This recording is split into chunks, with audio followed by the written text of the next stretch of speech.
দেখুন আমরা যে বৈষম্য বিরোধী আন্দোলন করেছি, সেই বৈষম্য বিরোধী আন্দোলনের আমরা সবাই কিন্তু অংশ এক একটা। কিন্তু এনসিপি যে রাজনৈতিক দল, সেই রাজনৈতিক দলের সবাই কিন্তু সে জায়গায় হিরোইক ভূমিকা পালন করছে এরকম বলা যাবে না। তাদের রাজনৈতিক প্রক্রিয়া বাস্তবায়নে আগায় নিতে অনেক সেলিব্রিটিকে যুক্ত করেছে, অনেক ইনফ্লুয়েন্সারকে যুক্ত করেছে, বা রাজনৈতিকভাবে অনেক বুঝে তাদেরকে যুক্ত করেছে। কিন্তু তাদের সবাই যে আমাদের এই গণ অভ্যুত্থানে মানে সুন্দর অবদান আছে, একটা সুন্দর ছবি দেখাতে পারবে, একটা সুন্দর ভিডিও দেখাতে পারবে, অথবা কোনো একটা অঞ্চলের নিয়ন্ত্রণ নিয়ে সে এলাকাকে গাইড করেছে, কোনো একটা ভালো মুভমেন্টে তারা ভালো মুভ দিয়েছে, এরকম দেখাতে পারবে। আমরা সেই জায়গায় বলেছি যে যদি এই লড়াইটা আমাদের এইখানে সাহসী যোদ্ধারা যেভাবে করেছে, হ্যাঁ, তারা যদি এখানে সাইনিংয়ে থাকে তাহলে তারা ছোটোখাটো বিষয়ে ছাড় দিয়ে সাইন করে ফেলতো। যাদের এই মায়াটা নাই তারা ওইটা করতে পারবে না। আমি স্পেসিফিক্যালি ওখানে যারা আপুর নাম বলেছি যে আমাদের গণ অভ্যুত্থানে মাঠ পর্যায়ে তার ভূমিকা কী বা কতটুকু ভূমিকা, হয়তো বা বিদেশ থেকে ব্লগিং করেছে, একটা মতামত দিয়েছে, সে পরামর্শ দিয়েছে, বাট মানে সে তো আমাদের জুলাইয়ের অনেক বড় স্টেক হোল্ডার এরকম না, বাট সে এখানে এসে অনেক বড় হাইলাইটেড একজন ব্যক্তি। অথবা আমার পাশে তুষার ভাই আছে, আমি আপনার হলো জুলাইয়ে তার অনেক বড় ভূমিকার বিষয়ে আমি জানি না, আসলে আমি জানি না, আমার ব্যর্থতা। হয়তো উনি কোনো একটা এলাকায় বড় আন্দোলন করেছে বা ওনার কোনো এলাকায় নেতৃত্ব দিয়েছে, অনেক বড় সমন্বয় করেছে, করতে পারে। বাট আমার আশেপাশে আমরা যে টেরিটরিতে লড়াই করেছি, পুলিশের সাথে সংঘর্ষে লিপ্ত হয়েছি, বিজিবির সাথে, র্যাবের সাথে, সেনাবাহিনীর মুখোমুখি দাঁড়াইছিলাম, সেই জায়গাগুলোতে আমাদের আশেপাশে তারা ছিল না। ওইখান থেকেই মতামত দিচ্ছে যে যারা কেউ যদি এইভাবে লড়াইটা করে দেশের জন্য, এত মায়া নিয়ে পুলিশের সামনে দাঁড়ায়, বুক চিতে দাঁড়ায়, তাহলে সে জুলাই সনদে ছোটোখাটো আপত্তি, এতগুলো দল একমত হয়েছে, সে কোনো আপত্তি করবে। ওইখান থেকে আমি এটা বলেছিলাম। এবং আমাদের গণ অভ্যুত্থানের একবারে আমরা যখন খুব করে লড়াই করছিলাম, তখন আমাদের অনেক জামাত ইসলামের নেতাদের সাথে কথা হয়েছে, ঠিক আছে? তো তাদের একটা প্রাইমারি এই যে 16 তারিখ, 17 তারিখ, 18 তারিখ, 20 তারিখ তাদের টিকিটাও কিন্তু আমরা দেখিনি। হ্যাঁ, আমি যেদিন গ্রেপ্তার হলাম 20 জুলাই, সেই 20 জুলাইয়ের আগ পর্যন্ত আমার আশেপাশে কোনো জামাত বা তাদের গুরুত্বপূর্ণ কাউকে আমরা যোগাযোগ করেও পাই। মানে আপনি কি দেখেননি তাদেরকে? না, আমি দেখি, কিন্তু তারা তো ছিল হয়তো বা আমার সামনে পড়েনি, আমার আশেপাশে কানেক্টেড না, সামনে পড়েনি বলে যে তারা ছিল। এবং আমরা যাদের সাথে যোগাযোগ করেছি তারাও বলছে যে শেখ হাসিনার পতন হয়ে লাভ কি, এই ধরনের মন্তব্য করেছে। তো ওইখান থেকে কারা করেছিলেন এটা? জামাতের? হ্যাঁ, জামাতের অনেক নেতা বলেছে যে শেখ হাসিনার তাদের একটা বিষয় ছিল। যেমন জামাতের শফিকুর রহমান সাহেব 2023-এর যে ইফতার মাহফিল ছিল, ইফতার মাহফিলে সরাসরি বলেছিল যে এইভাবে বলেছিল যে আমরা আওয়ামী লীগের সঙ্গে যুদ্ধ করতে চাই না। তার স্পেসিফিক আমি ওই প্রোগ্রামে ছিলাম সেখানে, এবং সেই প্রোগ্রামে উনি আমার হাতে চুমু দিয়েছিল, ঠিক আছে? তো চুমু দিয়েছিল বলতে আপনার হলো উনি জানে আমি জামাতের আমাদের অফিসে জামাতের অনেক নেতাকর্মীকে জায়গা দিয়েছি, আমাদের 2টা ম্যাচ আছে, সেই ম্যাচে জামাত শিবিরকে তো কেউ সাধারণত তাদের আবাসিক ব্যবস্থাপনাতে ঢুকতে দেয় না, ভাড়া দেয় না, তারা অনেক একটা সংকটে ছিল, তারাও অনেক ফাইট করেছিল, লড়াই করেছে, অস্বীকার করা যাবে না। কিন্তু আমরা আমাদের জায়গাতে আমাদের 2টা বাড়ি তাদেরকে পুরোপুরি ছেড়ে দিয়েছিলাম, বছরে পরে বছর, প্রায় 12 বছর ধরে আমাদের বাড়িগুলোতে শিবিরের ছেলেপেলে। ধন্যবাদ আপনাকে। এখনো অবস্থান করছে। তারেকের অনেকগুলো প্রশ্ন, হ্যাঁ, তিনি বলছিলেন যে আপনারা অনেককে জায়গা দিয়েছেন দলে যারা সরাসরি ভূমিকা রাখেননি, এটা নিয়ে সমালোচনা করেছেন। এটার উত্তর? এটা সমালোচনা না, মানে এটা আমার দলেও তো অনেকে ভূমিকা রাখেনি। হ্যাঁ, আপনার দলে অনেকে ভূমিকা মানে আপনারা যাদেরকে জায়গা দিয়েছেন অনেকে, যেমন তিনি একজন স্পেসিফিক একজনের নামও বললেন। তো জুলাইয়ের আন্দোলনের সাথে যারা সরাসরি সম্পৃক্ত নন, তাদের কাছে কি জুলাইয়ের মায়াটা থাকবে? আচ্ছা, প্রথমত বলি যে এগুলো খুব সিরিয়াস কোনো প্রশ্ন বা মন্তব্য না, তবু আমি এটা রেকর্ডের স্বার্থে বলে রাখি।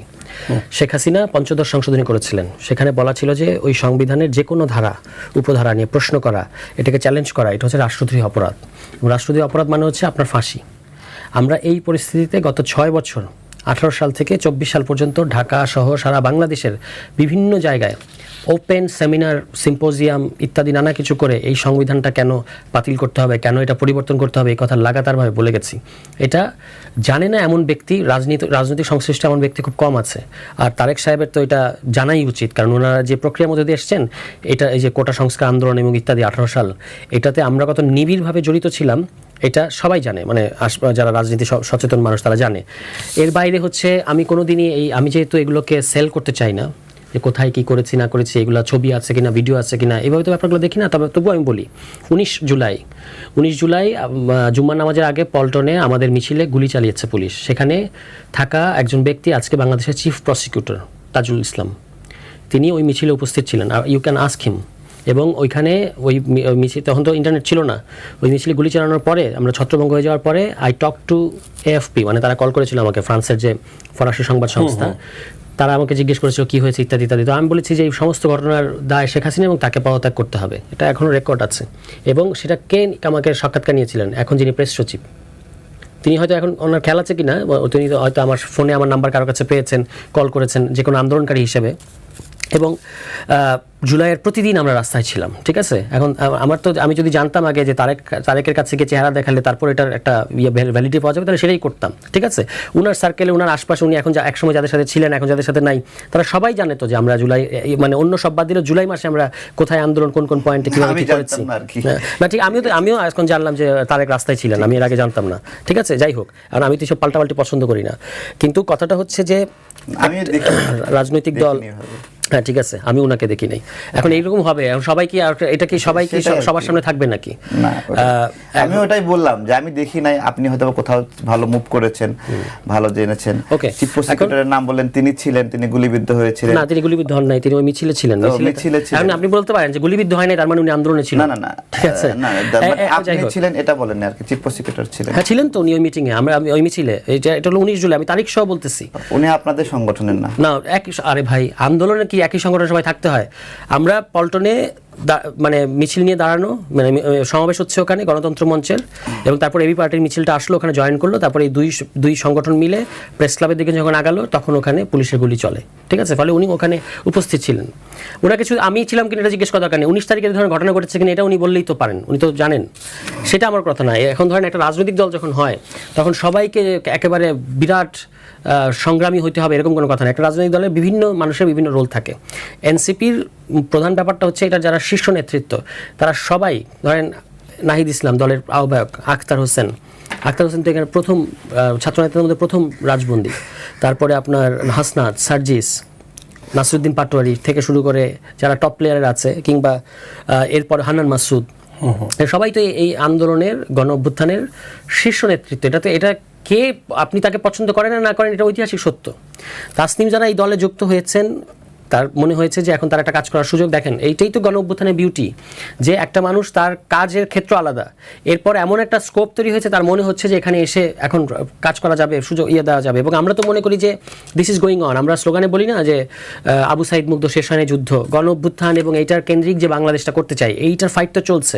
ফলে এক পর্বে 5 অগস্ট পর্যন্ত একটা পর্ব শেষ হয়েছে, এরপরে এক পর্বে একজন যুক্ত হচ্ছে এবং তারা যথেষ্ট পরিমাণ ঝুঁকি নিচ্ছে। আপনি দেখতে পাচ্ছেন যে তাসলিম যারা একজন নারী হয়ে রাজনীতি করতে আসার কারণে তাকে কী ধরনের বুলিংয়ের শিকার হতে হচ্ছে, নিউ ইয়র্কে তার সাথে কী ধরনের আচরণ করা হলো, কিংবা আমাদের দলের অন্যান্য নারী কর্মীদের সাথে কী ধরনের বুলিং, সোশ্যাল মিডিয়া বুলিং করা হচ্ছে, আমাদেরকে কীভাবে থ্রেট দেওয়া হচ্ছে। যারাই পজিশন নিচ্ছে ওনাকে কি থ্রেট দেয় না? উনি যখন একটা পজিশন নেন, আওয়ামী লীগ থ্রেট দেয়, তো আমরা তো সবাই রিস্কের মধ্যে আছি। এখন আমাকে একটা কোনো বিপদে পড়ে তারপর দেখাতে হবে যে আমি খুব বিরাট বড় যোদ্ধা, এইভাবে আমরা রাজনীতিকে দেখি না। পলিটিক্যাল পার্টি অন্যভাবে কাজ করে। তো যাই হোক, এখন আমরা জুলাইয়ের প্রতি আমাদের দরদ নাই, মায়া নাই, এগুলো রেটরিক হিসেবে খুব সুন্দর, কিন্তু আসল কথা হচ্ছে জুলাইয়ের প্রতি মায়ার কারণেই তো আমরা এখানে গেলাম না। যে আমি তো এই রকম একটা ঐতিহাসিক ভুল হচ্ছে দেখতে পাচ্ছি, আমি তো সেখানে অংশ নিতে পারি না। তাহলে যে 25টা দল গেলেন, হ্যাঁ, মানে তাদের 25টা দল আপনি এখানে বলেন, এখানে ম্যাটার করে কারা কারা? একদম ফ্র্যাঙ্কলি বলেন, এখানে ম্যাটার করে আসলে যারা গেছেন তাদের মধ্যে 3-4টা দলের বাইরে বাকিরা ম্যাটার করে না। তারা সবাই সিট পার্টি। আপনারা তো মানে তারা সিট পার্টি, প্রথম 3টা দলের মধ্যে তো আপনারা আছেন। আমরা তো যাই নাই, আমি বলছি যারা গেছেন। আমরা যাই নাই, আমরা যাবো না, আমরা কিন্তু এই কথা বলি নাই, সাইন করবো না এটা বলি না। আমরা বলছি ওই জিনিসটা নিশ্চিত হওয়ার পরে, যেহেতু কমিশন মেয়াদ বাড়িয়েছে এবং মেয়াদ বাড়ানোর কারণে এখন আমরা নিশ্চয়ই তারা এই যে আমাদের যে উদ্বেগ বা কনসার্ন, এটাকে তারা অ্যাড্রেস করবে এবং তারপর আমরা অবশ্যই সাইন করতে প্রস্তুত। কিন্তু আমি বলছি ওখানে যারা গেছেন সংখ্যার দিক থেকে 25টা 30টা, কিন্তু আসলে তো এখানে এমন আছে যে বিএনপি যেখানে যাবে তার সাথে আরো 10টা যাবে, এরকম ব্যাপার আছে। জামাত যেখানে যাবে তার সাথে তার মানে সমমনা আরো 5টা যাবে, এরকমই তো ব্যাপারটা। তাহলে এখানে ম্যাটার করে আসলে 2টা 3টা 4টা দলের বেশি, বাকি দলগুলো ম্যাটার করে না। এরা হলো সিট পার্টি, এরা সবসময়, আমি আপনাকে বলি কমিশনের ঘটনা বললাম, আমি তো কমিশনের নিয়মিত গেলাম। ধরেন আপনি হচ্ছেন একটা, আমি হচ্ছেন একটা সেই সিট পার্টির একজন, ঠিক আছে, আপনি হচ্ছেন বিএনপি বা আপনি হচ্ছেন এনসিপি, এখানে বসে আছেন, আমরা পাশাপাশি বসেছি। আমাকে এরকম বলা হয়েছে যে আমাদের তো বুঝেন বিএনপির সাথে অমুক ব্যাপার আছে, এই কথাটা আমরা বলতে পারবো না, আপনারা বলেন। এগুলো ঘটেছে তো, এগুলো বাস্তব। তাহলে এদেরকে আমি এরা সংখ্যা হিসেবে হয়তো গুরুত্বপূর্ণ, কিংবা আমি এরকম ছবি দেখলাম যখন এই যে প্রধান উপদেষ্টার সাথে যারা ওই সনদটা তুলে ধরেছেন, 3-4 জন পলিটিশিয়ানের বাইরে বাকিরা পরিচিতও না, এবং তাদের কোনো ভূমিকাই নেই জুলাই, কিন্তু তারাও তো সাইন করছেন। এটাই তো ঘটে। আপনি যদি প্রধান উপদেষ্টা প্রথমে আসলেন, এয়ারপোর্টে আসলেন এবং তাকে ছাত্র নেতারা ঘেরাও করে আছেন, তিনি কথা বলছেন, ওই দৃশ্যটা মনে করে দেখেন, আর কালকের দৃশ্য মনে করে দেখেন, এইভাবেই পাওয়ারটা, কিংবা আমি বলবো যে এইভাবে আত্মসাৎ হয় মানে গণঅভ্যুত্থানের রেজাল্ট। কিন্তু গতকালকে আপনাদের সাথে যারা জুলাইতে অংশগ্রহণ করেছিল আন্দোলনে, তারা এখন উপদেষ্টা পদে আছেন, তারাও তো গিয়েছিলেন। তারা তো সরকারের পার্ট, সরকারি সিদ্ধান্ত, তাদেরকে সরকারি সিদ্ধান্ত তারা মানবে। কিন্তু তারাও তো জুলাইয়ের একটা প্রধান পক্ষ, আপনাদের সাথেও তো না, তারা আন্দোলনে ছিলেন, তারা আন্দোলনের প্রধান পক্ষ, আবার তারা এখন সরকারের উপদেষ্টা। ফলে তারা তাদের মতো করে সিদ্ধান্ত নিয়েছেন, এবং তার সরকারের থাকলে তো আপনাকে সরকারের মতো করে কাজ করতে হবে। অ্যান্ড আমরা আমাদের রাজনৈতিক জায়গা থেকে জানিয়েছি যে এটা করতে হবে। দুটোকে আমার মনে হয় যে মেলানোটা ঠিক হবে না। আচ্ছা, তারেক তো আবার আরেকটা কথা বলছিলেন যে আন্দোলনে কেউ বলছিলেন যে আমরা হাসিনা সরকারের পতন চাই না। আপনারা তো এটা এরকম তো অনেকেই এরকম তো বিএনপির অনেক নেতাও আছে, জামায়াত ইসলাম, তারা হয়তো বলে তারাও বলছে এরকম যে এটা যদি তারা বলে থাকে তাহলে দিস ইজ বিন ফার্সিক্যাল, মানে আমি এটা উত্তর দেব না। হাসনাতের ভিডিও আছে যে যেখানে বলতেছে যে আমরা we are open to be killed, মেরে ফেলেন, ঠিক আছে, এরকম বলতেছেন। এবং যেই 8 দফা, যেটাকে বলা হয় যে তাদেরকে নিয়ে যাওয়া হয়েছিল, ঠিক আছে, এবং সেই 8 দফায় তারা তাদের পুরো ক্লিপটা কোনো মিডিয়া কখনো প্রচার করেনি, এখন এটা প্রচারিত হচ্ছে। দেখা গেছে ওইটুকু অংশ প্রচার করা হয়েছে যেটুকুতে তারা 8 দফা মেনে নিচ্ছে, এরকম একটা জায়গা। এরপরে তারা কি বলেছেন ওইটুকুতে প্রচার হয়নি। ফলে এই যে মানে আপনি সার্জিস একসময় হলে থাকতেন, এই ছাত্রলীগের কারো সাথে ছবি আছে, এটা দিয়ে আপনি তার এই যে পরের পুরো ভূমিকাটা অস্বীকার করছেন, এটা খুবই মানে বেইনসাফি আমার কাছে মনে হয়। ধন্যবাদ আপনাকে। জনাব তুষার, আপনি কিছু বলবেন কিনা? আচ্ছা, অবশ্যই। জি, আমাদের তুষার ভাই আমাদের গতকালকে যে দলগুলো স্বাক্ষর করেছে, এনসিপি সেখানে যায়নি, বাকি দলগুলোকে উনি বলছেন যে বিএনপি, জামাত বা 2-3টা দল ছাড়া এগুলো দলই না, সিট পার্টি। মানে এইভাবে এতগুলো দলকে এভাবে অসম্মান করা, যেমন ওখানে মান্না ভাইয়ের দল ছিল, তো মান্না ভাইয়ের স্যাক্রিফাইস, এনসিপির স্যাক্রিফাইস আছে, কিন্তু মান্না ভাইকে এভাবে সিট পার্টি বলে, উনি হয়তো বা ভোট কম পান, কিন্তু এভাবে অপমান করা যায়? সাকিব ভাই এখানে ছিল, কত কষ্ট করছে দেশের জন্য, তাকে নুরুল হক নূরের সংগঠন ছিল, কত কষ্ট করছে। ওখানে হুদা ভাই ছিল, হুদা ভাই গণ অভ্যুত্থানে একবার প্রথমে গ্রেপ্তার হয়েছে। তো এইভাবে জুলাই গণ অভ্যুত্থানে যে দলগুলো লড়াই সংগ্রাম করছে, ছোট হতে পারে, আমার শরীর ছোট, কিন্তু আমি তো, আমার মানসিকতা তো ছোট না, আমি বিরাট লড়াই করছি। ওনার দলের একজন জুলাই গণ অভ্যুত্থানে অংশ নেয়নি, এবং তিনি জাতিসংঘে গেছে, যারা আপু তাকে বলছে বিউটি অফ পলিটিক্স। আর এখানে আপনার হলো এই জুলাই গণঅভ্যুত্থানের এই জুলাই সনদে স্বাক্ষর করতে গেছে, তাদেরকে বলতেছে সিট পার্টি। মানে এদেরকে বিউটি অফ পলিটিক্স বলতেছে না, এদেরকে সিট পার্টি বলছে, এরা প্রতারক, এই আর কি। এটাই বিষয় আর কি, ওনাদের মতো করে ব্যাখ্যা দিচ্ছে, ঠিক আছে। আমাদের স্পষ্ট বিষয় দেখেন, জুলাই গণ অভ্যুত্থানে আমরা যে মায়া নিয়ে লড়াই করেছি, অবভিয়াসলি আমার ডাকে আপনার হলো এদেশের মানুষজন হুড় করে নেমে পড়েনি, অথবা যেটা আসিফ বলছিল, এই জুলাই গণ অভ্যুত্থানে কোনো মাস্টার মাইন্ড নাই, ঠিক আছে।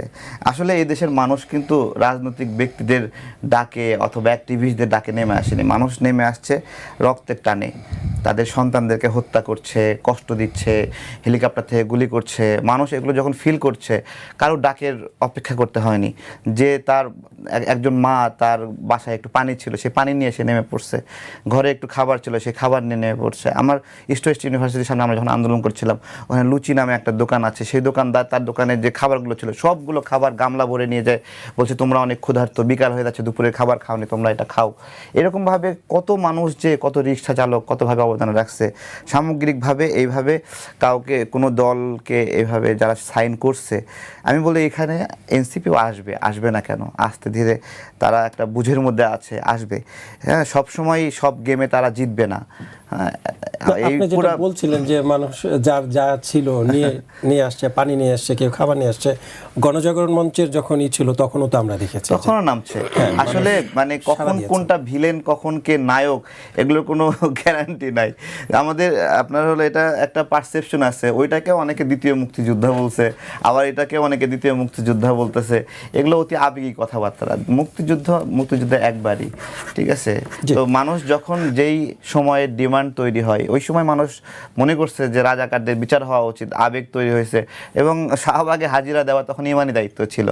তো সেই ইমানি দায়িত্ব আবার আমাদের 24শে গণ অভ্যুত্থানে হাজিরা দেওয়া, হাজির হওয়া একটা দেশপ্রেমের প্রতি ইমানি দায়িত্ব ছিল। জি, আমরা ধন্যবাদ সেই ইমানি আপনাকে। দায়িত্ব পালন করছি। ধন্যবাদ আপনাকে জনাব তুষার। গতকাল নিজেদের যৌক্তিক দাবিতে যে জুলাই সনদ অনুষ্ঠান স্থলে গিয়েছেন আহত এবং নিহত পরিবারের সদস্যরা, সেখানে আমরা দেখেছি যে আইন শৃঙ্খলা বাহিনীর সাথে এক প্রকার দ্বন্দ্ব হয়েছে, সংঘর্ষ হয়েছে, গাড়ি ভাঙচুর, অগ্নিসংযোগ, এবং আমরা দেখেছি সবচেয়ে হৃদয় বিদারক যে দৃশ্যটি, একজন জুলাই যোদ্ধার হাত খুলে পড়ে গেছেন, কৃত্রিম একটি হাত ছিল সেটি খুলে পড়ে গেছে। তো আইন শৃঙ্খলা বাহিনী ডক্টর ইউনূস প্রধান উপদেষ্টার আমলে এমন হতে পারে কিনা? আপনারা তো প্রধান প্রতিপক্ষ, মানে প্রধান পক্ষ জুলাইয়ের, কিন্তু একসময় আমরা দেখেছি যে শেখ হাসিনার আমলে যখন এটা হতো তখন আপনারা বলতেন যে হাসিনা পেটোয়া বাহিনী এমন করেছেন। এখন তো আপনাদের সরকার বা আপনারা নিয়োগ দিয়েছিলেন তাদেরকে, তা আপনাদের উপরে তার আক্রমণাত্মক কেন? তার আগে বলি যে ওই সিট পার্টির প্রসঙ্গটা, বিএনপি, জামায়াত ইসলাম, গণ অধিকার পরিষদ, সাকিব ভাইয়ের দল, মান্না ভাইয়ের দল, এরকম আরও 2-3 জনের নাম করা যাবে। এই আমি এটাই বললাম যে এরা সহ এই গুটি কয়েক, এর বাইরে বাকিরা আসলে ম্যাটার করে না, ঠিক আছে। এখন তো আছে তো 30টা 33টা, এবং কালকে দাওয়াত দেওয়া হয়েছে আরও বেশি। এরা সবাই ম্যাটার করে না, আসলেই ম্যাটার করে না। কিন্তু আমি এই যে গণ অধিকার পরিষদ, গণসংহতি আন্দোলন, নাগরিক ঐক্য, তাদের একটা অবশ্যই রাজনৈতিক গুরুত্ব আছে, ঠিক আছে, এবং তাদের খুব শক্তিশালী মতামত আছে। যেদিন প্রোগ্রাম করবে আপনাদের প্রোগ্রামে চেয়ে বেশি লোক হবে। তারপরে আপনার প্লিজ কথার সময় কথা বলবেন না, আপনি এটা আমি এইভাবে কথা বলতে করি না। আপনি বলেন আপনার সময়, আপনি বলবেন আপনার সময়, আমার সময় আমাকে বলতে দিতে হবে, ঠিক আছে। আমি তো আপনাকে রেসপন্সিবল দলই মনে করি না, ঠিক আছে। আমি তো আপনাকে কোনো আমি যদি আপনি আছেন জানলে আমি আসতামই না, কিন্তু সেটা অন্য প্রশ্ন। কথার মধ্যে আমজনতার দলকে রেসপন্সিবিলিটি পার্টি মনে করে, তারা তো একটা রাজনৈতিক দল। কি রাজনৈতিক দল এরকম অনেক আছে, রাজনৈতিক দল এরকম বাংলাদেশে, এই যে ধরেন জাতীয় লীগ নামে একটা দলকে নিবন্ধন দিয়ে রেখেছে, এটা আপনারা দেওয়া নিবন্ধন, ঠিক আছে। তো এই দলকে একে আমার মানতে হবে? এই দলের যে কেন্দ্রীয় কার্যালয়ে যে ঠিকানা দেওয়া হয়েছে, এই ঠিকানা এরকম কোনো জায়গায় নাই, ঠিক আছে। যাই হোক, এখন পরের প্রশ্নটা হচ্ছে যে বাংলাদেশের পুলিশের এই সমস্যাটা তো নতুন না, এবং এইরকম একটা সফিস্টিকেটেড আয়োজন, সেখানে এর আগে নিরাপত্তার এই অবস্থা যে দেয়াল টপকে চলে যাওয়া গেল, ঠিক আছে, এটা তো খুব অবাক করা ব্যাপার। এবং এখানে ডেফিনেটলি নিরাপত্তার ঘাটতি ছিল, মানে নিরাপত্তা এবং ব্যবস্থাপনার ঘাটতি ছিল। এটা সরকারের উচিত হচ্ছে বের করা যে কারা এটার সাথে জড়িত বা কেন এটা এরকম হলো, এবং যে আহত আতিকুল, তাকে যে আবারও কালকে এইভাবে মার খেতে হয়েছে, এটা তো খুব আনফর্চুনেট, খুবই আনফর্চুনেট, এবং দায়ী পুলিশ অফিসারদেরকে বিচারের আওতায় আনা উচিত। আরেকটা কথা হচ্ছে যে ওখানে শহীদ মুগ্ধর বাবাও গেছেন, আরও কয়েকজন শহীদের বাবা গেছেন। এখন আপনি তাদের সাথে কেন আগে কথা বললেন? এতগুলো রাজনৈতিক দলের সাথে এত লম্বা সময় কথা বললেন, তো জুলাই সনদের ব্যাপারে আপনি তাদেরকে, এই কমিশন এতদিন কাজ করলো, তাদেরকে পারতো না কমিশন বা সরকার ডেকে বলা যে আমরা এইভাবে করছি, এখানে আপনাদের কোনো বক্তব্য আছে কিনা? কারণ কালকে আমি কয়েকজনের কথা শুনছিলাম, ওই রাস্তার মানিক মিয়া এভিনিউ ওখানে দাঁড়ানো সম্ভবত একজন আহত বা শহীদ ফ্যামিলির লোক, তিনি বলছে জুলাই সনদের কাছে কী চান? সাংবাদিকের প্রশ্নের জবাবে তিনি বলতেছেন যে এটা একটা আইন হোক। মানুষ এতটুকুই বুঝে। এখন এই আকাঙ্ক্ষাটাকে বাস্তবায়ন করা হচ্ছে সরকারের কাজ, কমিশনের কাজ, রাজনৈতিক দলগুলোর কাজ। এই যে জুলাই সনদ আইন হোক, এইটা বলা, আমরা তো এই কথাটাই বলতেছি, জুলাই সনদের আইনি ভিত্তি। হ্যাঁ, আপনারা শুধুমাত্র রাজনৈতিক দলিল বা সমঝোতার দলিল এরকম হবে না, এটাকে একটা, মানে এটা আপনারা তো সই করার পরেও তো এটা আইনি ভিত্তি দেওয়া যেত না। পরে যদি আপনাকে এটা যদি না দিত, আমরা কি করতে পারতাম? আমরা তো এই হিস্টোরিক্যাল ক্রাইমের অংশ হয়ে যেতাম। সব দল মিলে তো আপনারা চাপ দিতে পারতেন। সব দল তো চাপ দেয় নাই, সব দল তো এটা মেনে নিয়েই গেছে। এটা তারা মনে করেছে তারা ভালো। কি তাহলে আইনি ভিত্তি চান না? আমি দেখেছি অনেক দল বাইরে এসে ব্রিফিংয়ে, সাংবাদিকদের ব্রিফিংয়ে বলেছেন যে আইনি ভিত্তির ব্যাপারটা বাকি আছে, এটা আমাদেরকে সুরাহা করতে হবে। তো আমি আশা করবো যে তারা আসলে সরকারকে এটার জন্য চাপ দেবে এবং 31 তারিখের মধ্যে এই জিনিসটা হাসিল করবে। কারণ আদারওয়াইজ কিন্তু এই লম্বা সময়ের কাজ কেন, দেখেন এই বারবার এই কথাটা আসে, শাহাবুদ্দিন সরকার 29টা টাস্ক ফোর্স করে দিয়েছিল পরের সরকারের কাছে, তারা কিন্তু বাস্তবায়ন করে নাই। মানে গতকালকে যে আন্দোলনে পুলিশের হামলা হয়েছে, বিএনপির পক্ষ থেকে মন্তব্য করা হয়েছে যে আওয়ামী ফ্যাসিস্ট, যে এই জুলাই আন্দোলনে মানে যারা গতকালকে করেছেন ওখানে যে এক প্রকার বিশৃঙ্খলা তৈরি করেছেন, এরা হচ্ছে আওয়ামী ফ্যাসিস্ট এদের মধ্যে ঢুকে গেছে। ঢুকতেই পারে। এখন যার হাত পড়ে গেছে সে আবার কিভাবে না, সে আওয়ামী ফ্যাসিস্ট তো অবশ্যই না, সে আওয়ামী ফ্যাসিজমের বিরুদ্ধে সংগ্রাম করে হাত হারিয়েছে এবং কৃত্রিম হাত সেটাও গতকালকে আবার নষ্ট হয়েছে। এখন এই ধরনের বিশৃঙ্খলার মধ্যে সুযোগ নিয়ে অনেকে ঢুকে পড়তে পারে, কিন্তু কি এই আমি যেটা বললাম যে দৃশ্যটা যেটা দেখলাম যে দেয়াল টপকে সংসদ ভবনের ভেতরে চলে যাচ্ছে, কোনো ধরনের কোনো এই ধরনের প্রোগ্রামে যেখানে প্রধান উপদেষ্টা আসবেন, সকল রাজনৈতিক দলের নেতারা আসবেন, এরকম একটা গুরুত্বপূর্ণ রাষ্ট্রীয় প্রোগ্রাম, অনেক উপদেষ্টারা থাকবেন, সেখানে এরকম করে মানে ঢুকে যাওয়া যায়, এটাই তো খুবই। তাহলে এমন বিরোধিতা কি মানে আসলে উচিত কিনা, যদি যেই বিরোধিতাতে আওয়ামী ফ্যাসিস্ট ঢুকে পড়ে যেতে পারে? না, এখানে দুটো জিনিসকে আলাদা করতে হবে। একটা হচ্ছে তাদের ক্ষোভ বা বক্তব্যটা কি। যেমন 5 নম্বর ধারায় লেখা ছিল সকল হত্যাকাণ্ডের বিচার হবে। আর সকল হত্যাকাণ্ডের বিচার হওয়ার মানে তো এইটাকে যে কেউ যে কোনোভাবে করবেন, ব্যবহার করবেন। গতকালকে বিএনপির স্থায়ী কমিটির সদস্য সালাউদ্দিন আহমেদ একটা গুরুত্বপূর্ণ ফেসবুক পোস্ট দিয়েছেন। তিনি দেখবেন তিনি কিন্তু এই কথাটা যে সমস্যাপূর্ণ, তিনি এটা না বলেও তিনি এটা বলেছেন, এই যে সকল হত্যাকাণ্ডের বিচার হবে। তিনি বলেছেন যে এই জুলাই গণ অভ্যুত্থান চলাকালে যখন পুলিশ এবং সকল রাষ্ট্রীয় বাহিনীর ভয়ঙ্কর ক্র্যাকডাউনের মুখে জনগণ প্রতিরোধ করেছে এবং সেখানে কিছু আইন শৃঙ্খলা বাহিনীর লোকজনও নিহত হয়েছে, এটা আসলে জনতার আদালতে বিচার হয়ে গেছে, এটার আর বিচার করা। কারণ আওয়ামী লীগের প্রধান কথাটা কি, যে পুলিশ হত্যার বিচার হবে। তো সকল হত্যাকাণ্ড জুলাই সনদের মতো একটা জুলাই কেন্দ্রিক একটা ডকুমেন্টের মধ্যে আপনি যে সকল হত্যাকাণ্ড এভাবে লিখে রাখেন, এই পৃথিবীতে সমস্ত জায়গায় এই ধরনের গণ অভ্যুত্থান বা বড় বড় আন্দোলনের সময় যা হয় সেগুলো আন্দোলনকারীরা দায় মুক্তি পায়। ফলে তারা যখন এখানে গেল এবং এই ন্যায্য দাবিটা জানালো, তখন কিন্তু কমিশন সাথে সাথে এটাকে পরিবর্তন করে লিখলো যে আন্দোলনকারীদের আইনগত সুরক্ষা দেওয়া হবে, এ কথাটা বলেছেন না। এবং জুলাই অভ্যুত্থানে ওই আইন শৃঙ্খলা বাহিনীর আপনার মানে এই আন্দোলনে যারা নিহত হয়েছেন, মানে অনেক পুলিশ সদস্য তো নিহত হয়েছেন, আপনারা তো জানেন, আমরাও দেখেছি, তো তাদের কি বিচার হওয়া উচিত নয়? আপনি সালাউদ্দিন আহমেদের ফেসবুক পোস্টটা দেখেন, I completely support his position, যে এই আন্দোলনের সময় মুক্তিযুদ্ধের সময় মুক্তিযোদ্ধারা যে হত্যাকাণ্ড মানে যে প্রতিরোধ করতে গিয়ে যে ঘটনা ঘটেছে, অনেক পাকিস্তানি সেনাবাহিনীকে তাদের মারতে হয়েছে, বধ করতে হয়েছে। আমরা দেখেছি যে জুলাই যোদ্ধা নামেও তো অনেকে যে মব তৈরি করছেন, জুলাই যোদ্ধা না, এক এক বিষয়, সবগুলোকে এক জায়গায় আনার দরকার নাই। মানে মুক্তিযুদ্ধের সময় আপনি যদি পাকিস্তানি সেনাবাহিনীর কাউকে যদি হামলা করা, আপনি কি পরে বলবেন যে এদের বিচার হবে? তো সালাউদ্দিন আহমেদ ওই পোস্টে পরিষ্কার লিখেছেন যে তারা তখন পরাজিত শক্তির অংশ ছিল, এটা জনতার আদালতে বিচার হয়ে গেছে, এগুলোকে আবার টেনে আনাটা দুরভিসন্ধিমূলক। এইটাই কমিশনের ওই 5 নম্বর ধারায় সংশোধন করা হয়েছে। ধন্যবাদ।